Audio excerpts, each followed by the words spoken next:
Welcome to a very important presentation, everyone. Today we're going to embark on an epic journey through scripture and history to learn some very profound and very important things. I hope you're excited. I hope that introduction got you excited. I hope it inspired you for the epicness of this journey. It certainly was a lot of fun to put together. The music actually worked out so perfectly, as these things always do. The track name for the song or the piece that was for this introduction is called Diabolus. Diabolus, it's Latin for devil. So it's, I think, very appropriate. You know, we're going to have some fun, but really it's a very, very important topic. A very grandiose and immense topic. However, the point is very clear. And the goal of this presentation is ultimately so that you are not deceived. So please share this with others. I know that's going to be a lot of content, but at the very least, share what you learn from this presentation with others so that more people can realize the truth, because many will be deceived. Many will be deceived by what is coming, by the final manifestation of the Synagogue of Satan. Now, this topic is much bigger than most people realize, but today you're going to see it. God is the author of this incredible story. What an incredible story this is, folks. That introduction to, these various chapters gives you the idea of the scope of this thousands and thousands of years story, with one hero and certainly one villain who is an arch villain. What a villain God has created. And today you will get very familiar with that villain and his machinations. But that means that the hero is even greater, and that's the inspiring end and point of this entire message, is that the hero is greater. And the hero has already won. So what a story we get to be part of. What a story we get to be part of at the end of history.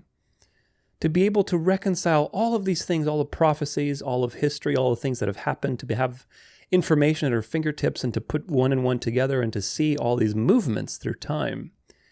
Things that are revealed at the end of time. It's truly a profound thing, so I hope that you're grateful for that. I really do. John marveled at Mystery Babylon when he was given the image of the last New World Order situation. He marveled at it. He marveled greatly at this image, at this vision. Of course, John, I'm willing to bet, didn't understand what it was, didn't really get a full grasp of the final picture, what it meant, and neither did Daniel, neither did any of the prophets really understand the fullness of the meaning of their revelations. So that's another thing to be grateful for, is that we get to, of course, I'm not saying we have perfect understanding, but we get to understand these things on a deeper level than most Christians in history, which is a profound thought. It really is. Unfortunately, the snake has deceived most of the world so that it can hide in plain sight. And today we're going to be revealing that so that it can't hide anymore, at least not in your life. Today, people think that the Synagogue of Satan is Zionism, Zionist Israel, some sort of communist situation, people in secret societies. But the truth is much more profound. It's much more profound, much more expansive and spiritual in nature. It's not physical or fleshly. The Bible is a revelation by an infinite being. You have to remember, where does the Bible come from? It was written by people, but it was given to people by God, who is infinite, who is self-existent, who is omniscient, who has always existed even before he created the world, which is, all of these things are so profoundly, mind-blowing, that when you really come into terms with the nature of God, then you realize how much of a supernatural situation you're dealing with, a supernatural message, a supernatural reality that you live in. It's all just so profound, and to be caught up in that is quite an experience. But nevertheless, God has given us through prophecy not just physical things, physical fleshly things that we need to worry about, but rather he's given us the workings, the code of the matrix. He's given you the code of what controls all of these physical things happening throughout various generations and empires and historical happenings. He's given you the meta behind everything playing out before your eyes. If we know how to interpret Bible prophecy then, along with history as a second witness, we can see what a lot of people aren't seeing. and understand what is about to happen. So that's my motivation for today's message. It's not to focus on a particular group of people or one particular secret society or whatever else. It's also not to document every single conspiracy or evil thing that's ever happened in history, because that's impossible. There's just too much of it. There really is. My goal, as usual, is to give you perspective, a perspective that you can share with others, and a perspective that gives you bigger picture understanding. We're going to be very thorough in this presentation, extremely thorough, very detailed. This will probably be the most thorough presentation I've made on this particular topic ever, at least up until this point in time. Nevertheless, the goal is still big picture, because there's an endless web of darkness that you can get lost in when it comes to secret societies, the Jesuits, Zionism, who controls the world, etc., etc., etc. There's an endless web, and that's by design so that you get lost. So my motivation isn't to document every single thing, but rather to give you perspective, and unfortunately, it's a perspective that not too many people share. That's the unfortunate part, but it is what it is. What is coming down the pipeline is the resurrection of the beast. And with it, people will marvel after the beast, and the great delusion will settle in and deceive many. So it's important to understand who the real evil is in terms of what the Bible has to say and what history confirms as the end of history, the trajectory of history. Where are we going? What's the destination of history? Is the best yet to come? Of course it is with Jesus. But the Bible warns you that before the best, the real best is yet to come. There's a counterfeit best is yet to come. And that's exactly what people will be fooled by. So if you don't know who the real evil is, you can't understand the trajectory of history. Do you understand why this is so important? Do you understand why the snake has gone through so much trouble to hide itself in plain sight? And you're going to be learning about that quite a bit today. Because if it can hide in plain sight, then people do not understand what it is doing and shaping reality for the final outcome of worshiping the devil. So this message is focused on providing an overall big picture historical view. We're going to go with a very broad swath through history. And of course, the point is to prove the Bible is true. We're also going to have an emphasis towards the latter part of the presentation on the United States and looking towards current events. So this is going to be very comprehensive. Again, it's not going to be exhaustive. I don't think you can have an exhaustive, presentation on something like this. It's just too much. But nevertheless, there's going to be a lot. It's going to be a lot, and you're going to learn quite a lot, even if you are a seasoned veteran in the topics that we are going to be discussing. You will learn quite a bit today. So I hope it's going to be edifying. There's countless conspiracies. There's countless secret societies, occult, and evil people throughout history. There really are, folks. And the point is, it's not important nor possible to document every single one of them. It's really not. Because the point is to understand just enough so that you know what is happening. The Bible, in its infinite wisdom, right? In God's infinite wisdom, how he reveals to you the meta, the code behind the matrix. He reveals to you what you need to look for so that you don't have to waste your time getting lost in conspiracy theories and Satan's web of nonsense. So the point is to know enough history to validate the Bible while avoiding the imbalance of oversaturation, where you get distracted into just being a truther or getting lost in conspiracies after conspiracy after conspiracy. Is it this papal family? Is it this Jesuit general? Is it the Pope? Is it this secret society? Is it the Illuminati? Is it the Freemasons? This is the point, folks. You can bounce around this area for the rest of your life. And that's not what we're going to do today. We're going to give you a very obvious and detailed breakdown of history, and we're going to connect it all together, one synthesis into one important message. Some people just study conspiracies all day. And of course, the result of that is that the devil usually devours them because they have no biblical foundation. And this is why this stuff can be a snare. Look at the truther movement, perfect example. People want truth inherently. We are designed to crave the truth because God is the truth. But of course, there's also the counterfeit, right? So this is the point. Instead of focusing on their foundation, which we'll be listing off a couple of key foundational points in just a second, what do? They drift off into the exciting stuff. This is going to sound like a random, but not so random thing. When I used to compete in ballroom dancing, again, God uses the foolish things to shame the wise. And certainly there's so many lessons I've learned from such a foolish endeavor that somehow have managed to apply to everything I'm doing today. But one lesson I'll share with you is this, and it's something that you don't have to be a dancer to understand. When people would go to competitions, especially this was the case with women, but also with men, because women, obviously, there's more aesthetic things that need to be considered, but men also.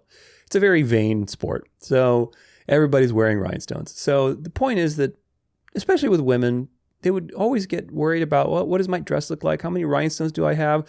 What brand of shoes do I have? Is my makeup right? All these things, which of course, to some degree, if you're performing, these things are important. You know, if you have a giant thing of lipstick on your cheek, that's obviously going to affect your confidence. But the point is I'm getting at is that a lot of times they would worry about how things look.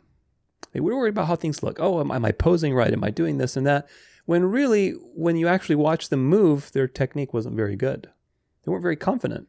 And your confidence is directly related to your relationship to the floor in movement. I've seen people who are obese do incredible ballet because they have control over their body, which is really, I'm like, gosh, you must have some sort of thyroid condition or something that, how can you be such a good dancer and still be overweight is the point. But either way, the point is that if you have control over your body, over your center, you're connected to the floor, the rock underneath you. There's something to be said there about confidence versus somebody who is posing, who doesn't really understand how to move. They've just learned choreographies. They've learned, steps. They can maybe pull it off. They have some performance value, but nevertheless, when it comes down to it, they're going to shrink because they don't have what it takes to really stand in the pressure of a competitive environment and perform at maximum ability. Their body will give out because they don't have control over their muscles the way they should, and so on and so forth. So how does that all relate to this particular topic? Well, in the world of the unseen, of ideas and topics, you need to be very coordinated, right? You can't have imbalances. That's what the narrow road is, because the devil is there waiting to push or pull you either to the left or to the right. And you have to be controlled. You have to be coordinated to the floor, to the rock. You have to have a foundation, and you have to know that foundation in order to do the fancy stuff. Do you understand? So a lot of these people today love to go towards the fancy stuff really quickly. Secret societies, Zionism, communism, all the intrigues of history, all of the intrigues of history that the devil seduces people with. And I mean that very seriously. The devil does seduce you with all of these things, and you get lost in the truther movement, in all the conspiracies that the devil has done. As a result, the devil devours you because there is a lot of room to go into apostasy. A lot of people in the truther movement deny basic Christian teachings. They have no clue. They have no clue about the Sabbath. They have no clue about Christology, the Trinity, salvation. Is it monergistic? Is it synergistic? They have no clue about the afterlife. Do they believe in an immortal soul or do they believe in the resurrection? Those two things are not compatible. One is pagan, one is the truth. So on and so forth. Do they believe in regular cosmology, heliocentrism, or do they believe in flat earth cosmology? And if they do believe in flat earth cosmology, I don't even like saying flat earth, gosh, I take that back, in biblical cosmology.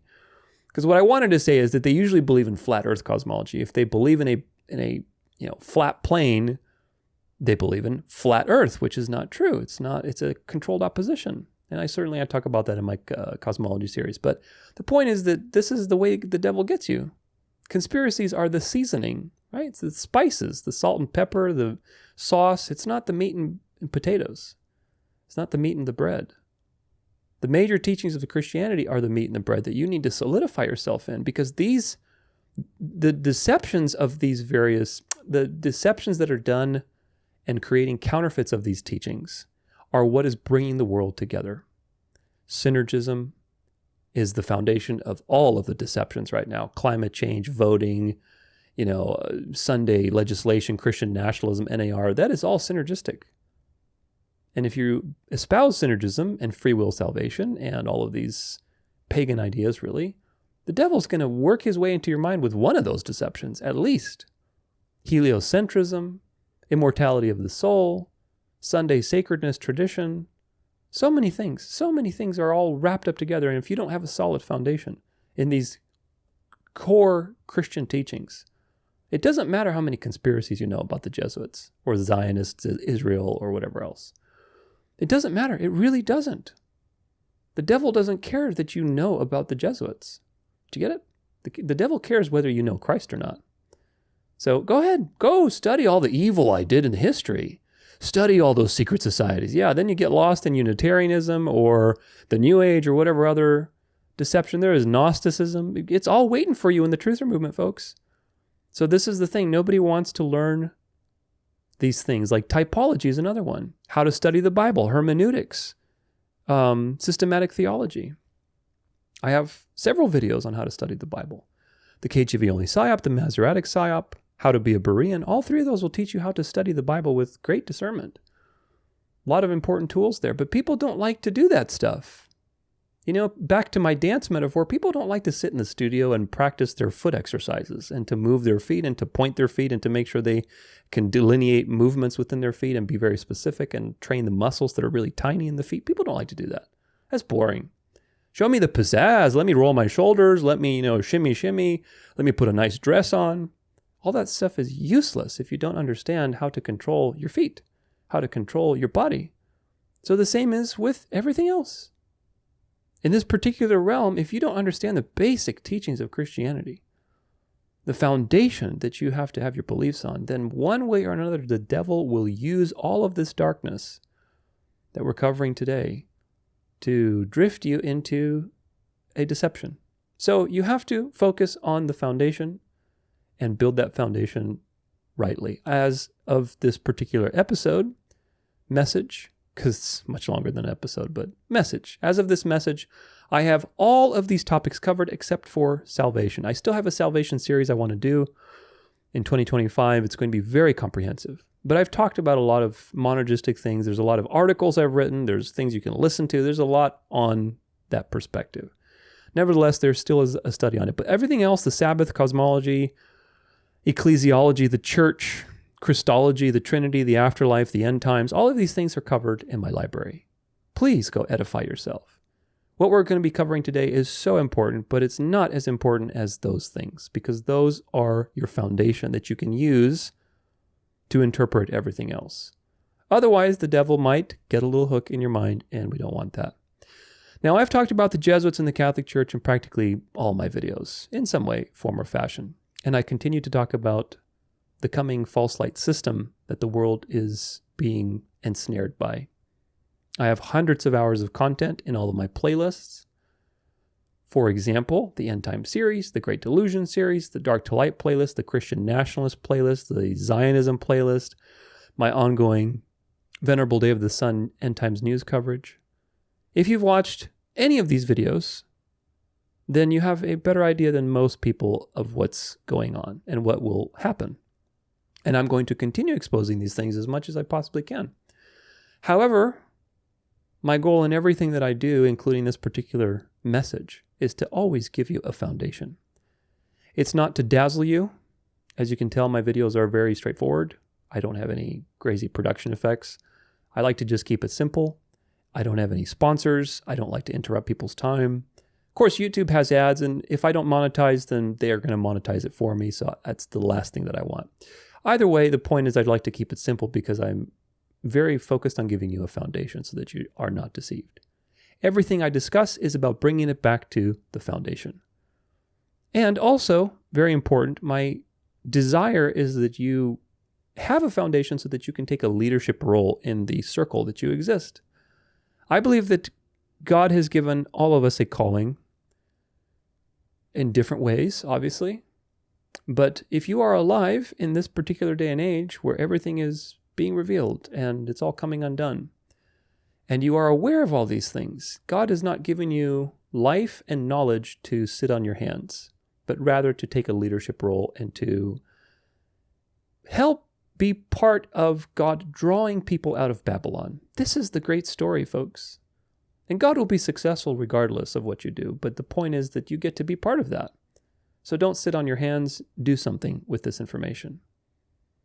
The purpose of this message is to show you who the Synagogue of Satan really is, according to the Bible and, of course, according to history as a second witness. The point is so that you can have right judgment about the end and what's coming.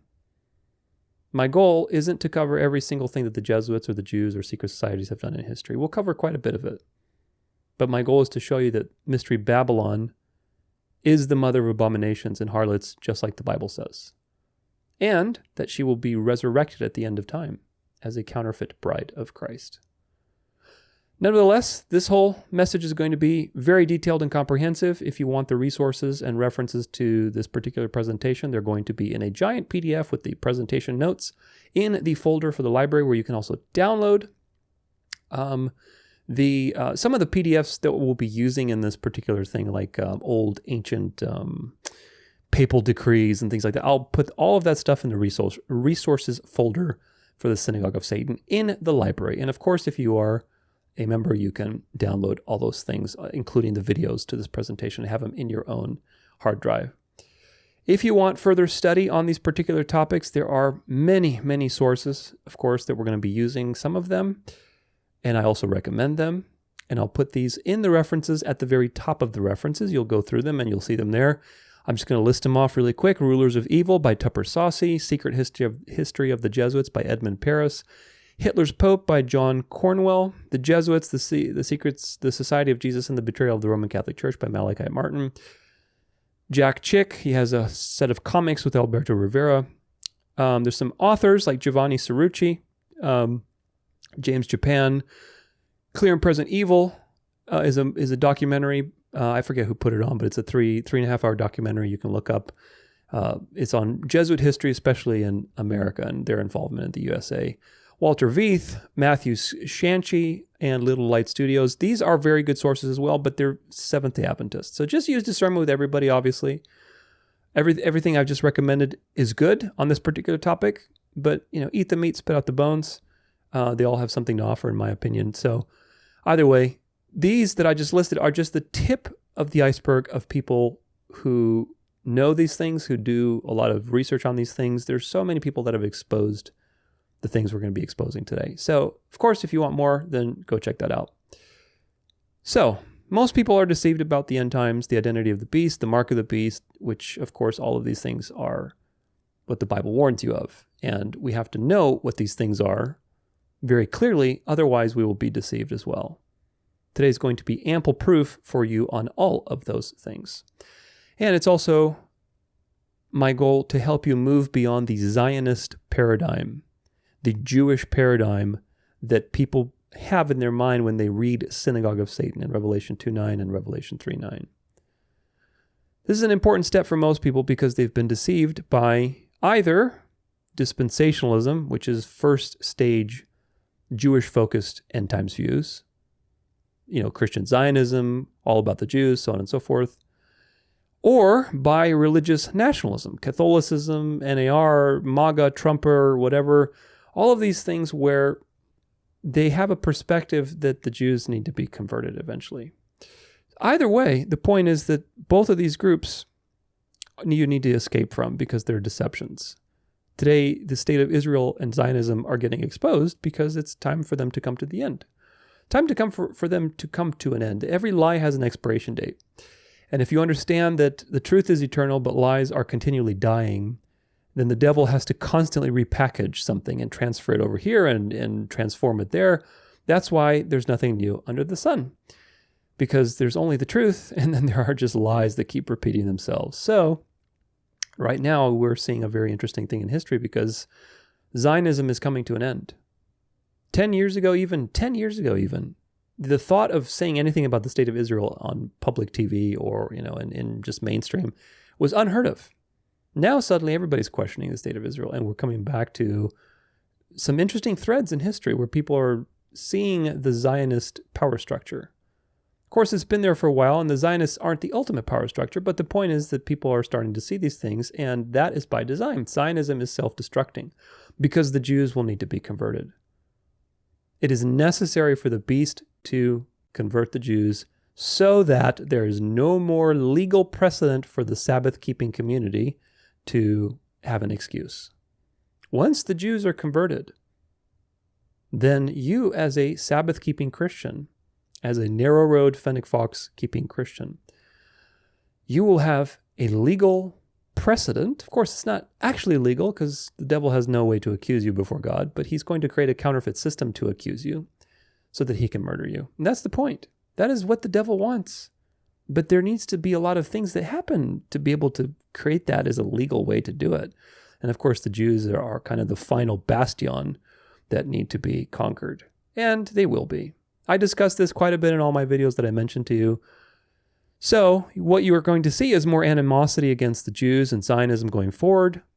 This is why it's so important in the coming months and years, as these things play out, to be very discerning and understand the true meaning of the Synagogue of Satan, because that will be coming more and more to the forefront. There's counterfeit meaning and there's real meaning. The Synagogue of Satan, as it really means, is something much more profound. It's a spiritual situation. The Synagogue of Satan, in the terms of the counterfeit that's been created as a counterfeit meaning, is that it's the Jews. It's these dirty Jews, the Zionist political structure that is controlling the world, trying to, kill the body of Christ with their atheistic, communistic, liberal world agenda. That is the counterfeit meaning. It's the dark to light, because what's the light of that dark?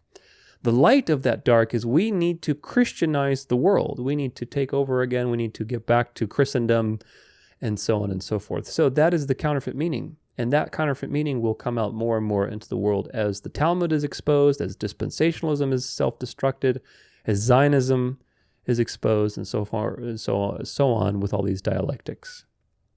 These things do play on some truth, which is why they're dangerous. But look, folks, the devil isn't stupid. He's not going to just give his hand away. These things are designed to reveal something to you so that you're baited into the solution. There are many layers of satanic threads in the devil's web.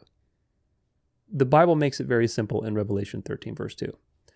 Out of everything, the devil gave his power and throne and great authority to what? To Zionist Israel? No. To the beast. Well, what's the beast? Well, of course, we talk about what the beast is, and the beast is the papal power. It's a counterfeit Christian reality. And of course, that is the devil's center, the locus of activity. Therefore, everything else will be integrated into that center. Therefore, the Synagogue of Satan, as you will learn today, is not the Jews. It's not just the Jews. The Jews are part of it, but it's not just the Jews, which is an important distinction. So, the Bible doesn't warn you of an external and obvious attack by Satan.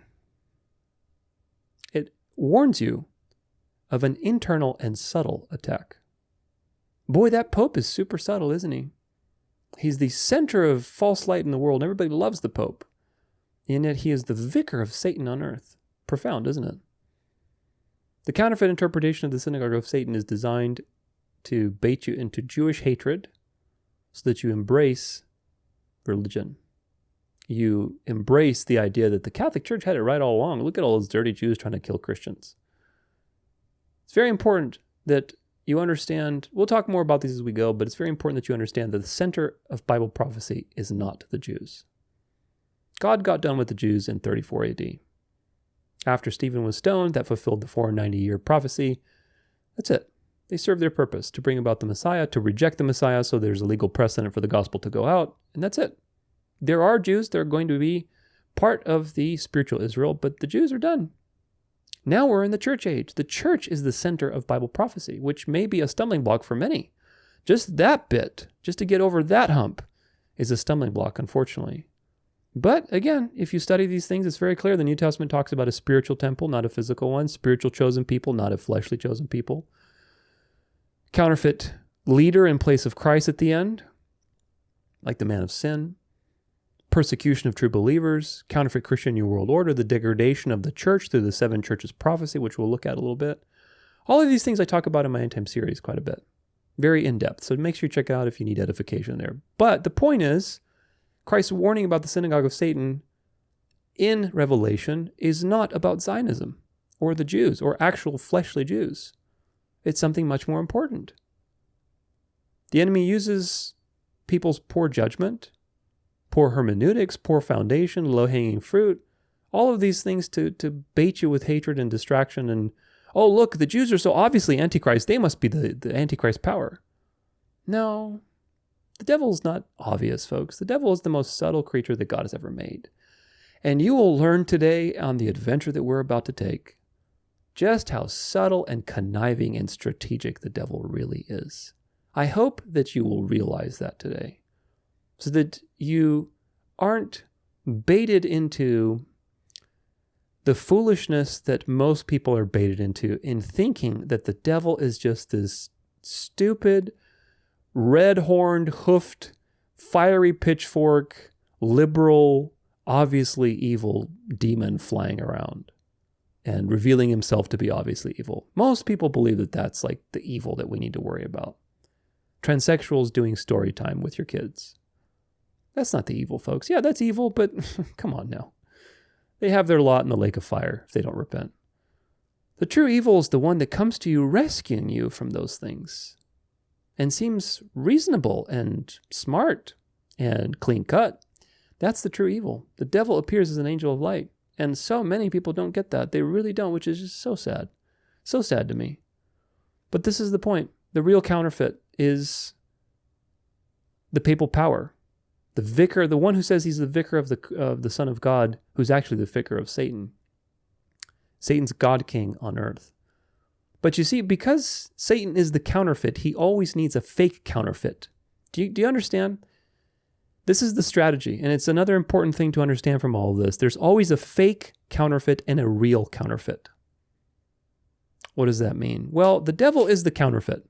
The papacy, the papal institution, religious nationalism, Catholicism, all of these things are counterfeits.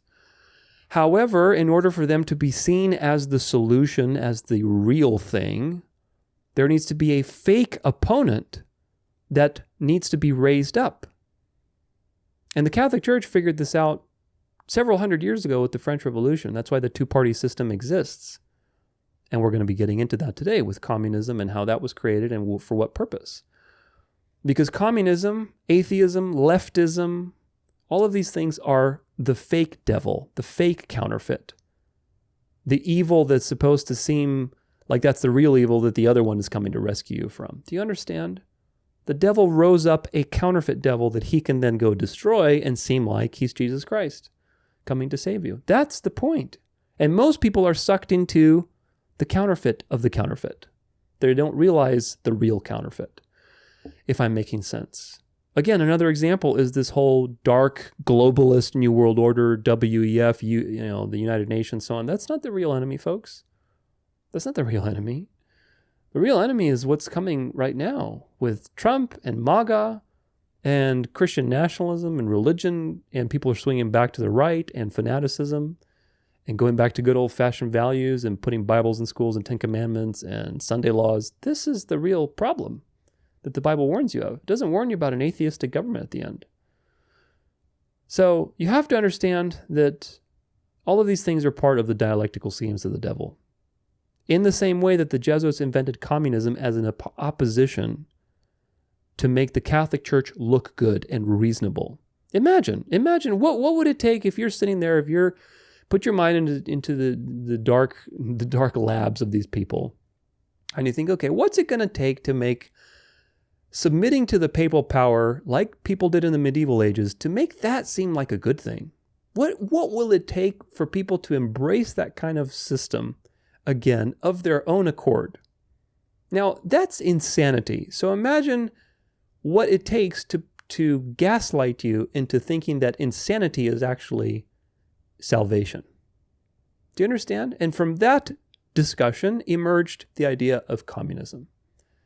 Complete and total, obvious evil. Atheistic, rejecting the family, every sacred thing that you can imagine trotted on. So that you are so traumatized that when Pope John Paul II, like he went to Poland, he came and he spread his arms. Receive me, my people. And they were chanting, was it 1980? I forget when the year was, but they were chanting, "We want God! We want God!" Do they really want God? Or do they want religion? Do they want the counterfeit because they've been so traumatized by the bad cop? That's exactly the point, folks. Dark to light, and people don't see it. Just like that, Zionism is used as a dark to justify religion, Catholicism, white nationalism, so on and so forth. The NAR, converting the Jews, bringing everybody back to good Christian principles, rejecting the Talmud, liberalism, all of these things are related. So Zionism, like communism, is a dark.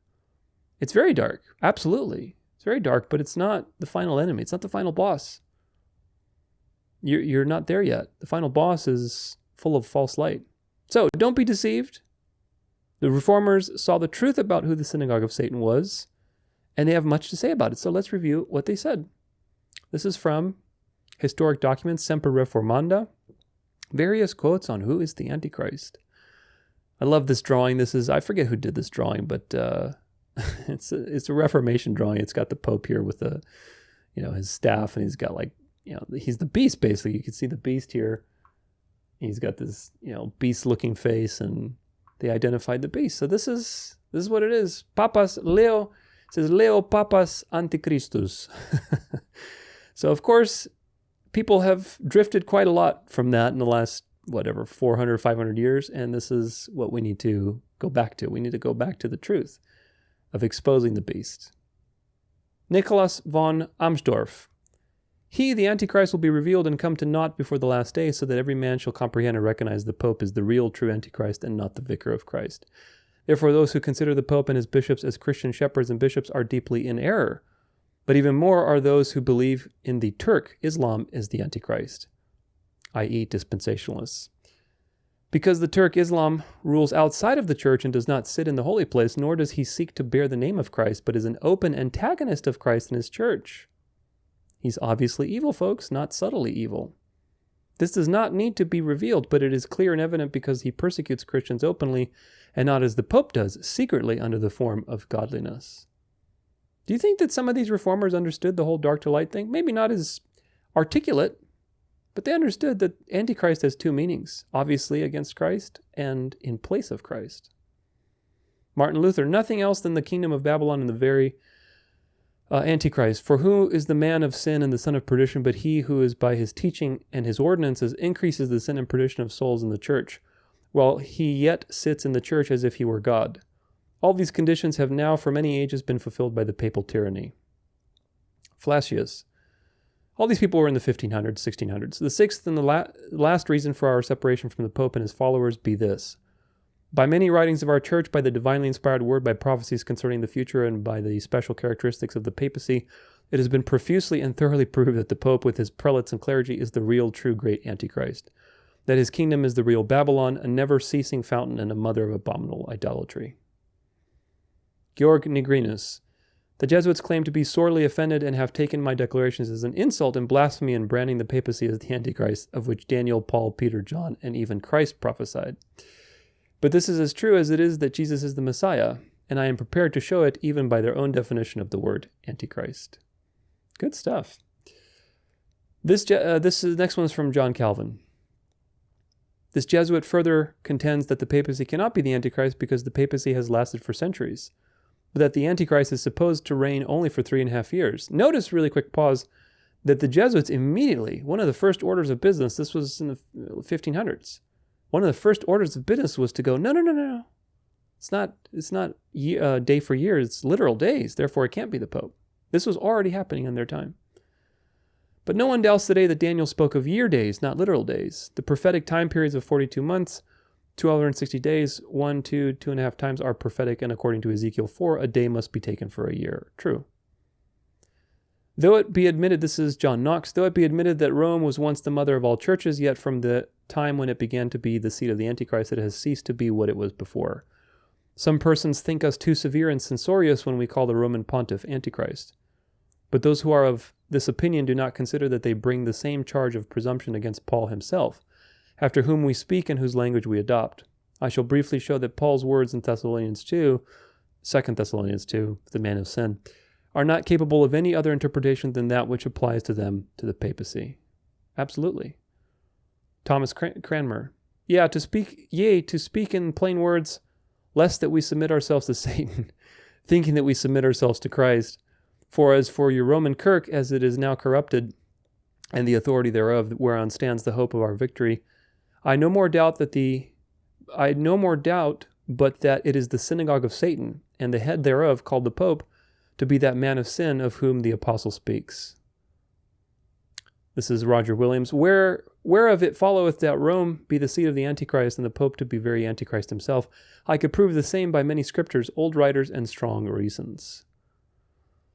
John Wesley, there is no other head of the church but the Lord Jesus Christ, nor can the Pope of Rome in any sense be the head thereof, but is that Antichrist, the man of sin, and the son of perdition that exalts himself in the church against Christ and all that is called God. Did I have any more on here? There's a few more, but I didn't highlight them. Either way, I think you get the point. Do you get the point? I certainly do. I certainly believe that these people were onto something, because history certainly testifies against the papal institution. We'll be looking at that quite a bit today. Now, the reformers weren't perfect people, and I'm not saying they were. When people call me a Calvinist for believing in predestination, I don't follow Calvin, folks. Calvin had many errors. His 5 points in defense to Arminius and the Arminian heresy are biblically true and defensible, but that doesn't make you a Calvinist if you believe them. It makes you a Christian, because you should believe in God's sovereign ability to save somebody regardless of their effort, because that's for his glory as a savior. If you believe that God is waiting on you to be glorified, then you do not believe in a sovereign God. And that's not the gospel. So either way, the reformers weren't perfect, but they had their own issues. But either way, the Reformation was a pivot point in history. Why was it a pivot point? Because the beast was exposed after ruling for 1,000+ years in plain sight. And suddenly people started to see this reality. Now, as a result, the Counter-Reformation began to try to undo this virus that was spreading through the empire of people seeing the truth and coming this great awakening, basically, right? The Jesuits were created as a military intelligence psyop, CIA branch of the Vatican, basically, and the last 500 years have been basically the Counter-Reformation playing out. Every single revolution, intrigue, the Jesuits have their hand in it one way or another, and you will see plenty of evidence of that today.